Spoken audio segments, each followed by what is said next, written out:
Tampa has changed so much over the last few years. It used to be just a stopping off point, or you'd stay a day for Busch Gardens. Now it is probably the hip urban center of Florida. It's really overtaken Miami as the cultural center for the food scene, the hippest food scene going, with some great independent restaurants.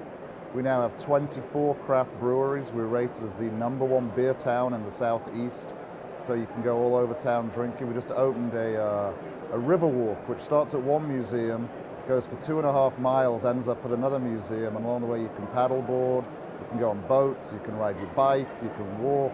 It's really kind of opened up the city. So there's 100 different things you can do just that are brand new. And then from more of a cultural perspective, I mean, we have Ybor City.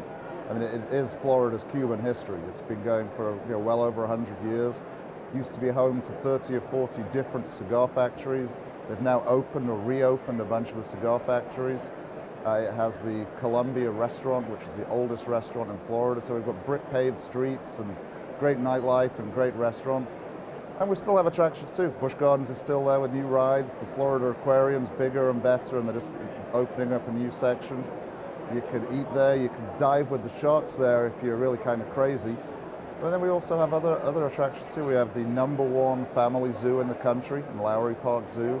And we have the Museum of Science and Industry, which is doing a lot of driverless cars right now. So there's all kinds of crazy and fun things you can do that just gets you away from, I think, what most tourists see as Florida. It's more authentic, it's more real, it's more natural. All about that authentic experience. We want people who will come and live with us, who will be part of us, who will join in what we're doing, rather than just laying on a sun lounge or just going to a theme park for a few days. We want people to experience and join in.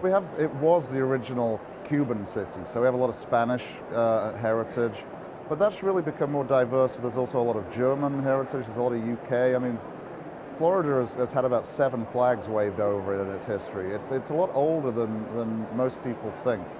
You know, it was one of the founding settlements, obviously St. Augustine, which is not Tampa, but still it's the oldest city in the US.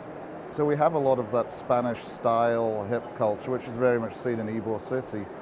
But we also have a mix of everything else now. I mean, there must be, at least a dozen either British or Irish pubs. There are restaurants that cater to just about every taste.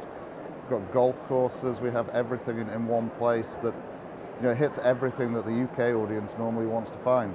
And even then, if you decide to use Tampa as a hub, 30 minutes from the best beaches in the state, 45, 50 minutes from Disney World. It's a great place to locate your vacation and see some of real Florida. I would go to visitTampaBay.com. VisitTampaBay.com, and you get links to all the things to do, all the activities, all the hotels and everything.